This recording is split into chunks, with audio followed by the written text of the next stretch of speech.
16 तारीख का दिन सोमवार का अवसर है। इस दिन द्वादशी तिथि विद्यमान है और 7 में ग्रहों ने परिवर्तन का चाल चला है।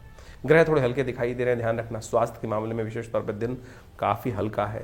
Unnecessary emotional point of view से दिमाग परेशान रहने के योग बनते दिखाई दे रहे हैं। आपके विचार आपके इस वक्त थोड़े शत्रु, मन जो है ना आपका शत्रु बना हुआ है, थोड़ा थोड़ा मन ताकत में नहीं आ रहा है, इस कारण से थोड़ी समस्याएं हैं।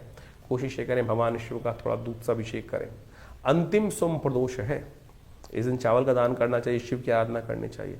शास्त्र के अनुसार से इस दिन भगवान शिव की आराधना यदि कर ले तो ये पूरे वर्ष, आने वाले वर्ष के बहुत सारे दोषों को हरकर शुभ के योग बनाएगा आपके लिए दिन। 16 तारीख को सोम प्रदोष का योग बन रहा है।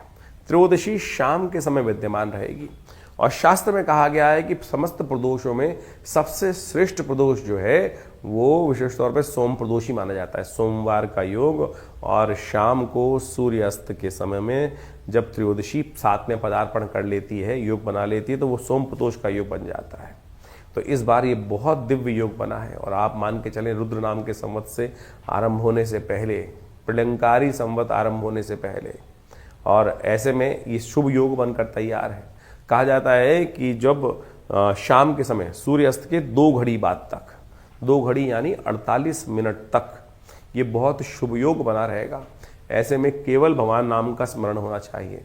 भगवान का दुग्धाभिषेक, जलाभिषेक, इच्छुरस्य अभिषेक जो जातक करते हैं, कहा जाता है कि उस समय भगवान शंकर पार्वती के साथ समस्त संसार का भ्रमण करते हैं और जो उस समय भगवान का भजन करते हैं उनके अनिष्टों को दूर करने के लिए भगवान स्वयं आशीर्वाद प्रदान करते हैं।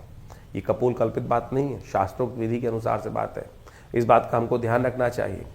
जीवन क्षणभंगुर है, इस बात का ध्यान रखें। 1 सेकंड के अंदर कहाँ से कहाँ क्या स्थिति कब कहाँ पहुँच जाती है। तो इसलिए हमारे समस्त अनिष्टों को दूर करने के लिए इस तिथि का आपको अवश्य उपयोग करते हुए कार्य करना चाहिए।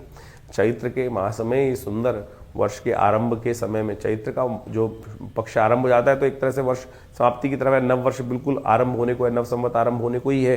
तो ऐसे में इस शुभ योग में कोशिश ये करें अपने नाम से रुद्राभिषेक, भगवान शंकर का पूजन, जहाँ भी आप विद्यमान हैं। ये ऑफिस में बैठे हैं तो कोई दिक्कत नहीं, ध्यान मानस पूजा करने का प्रयास करें।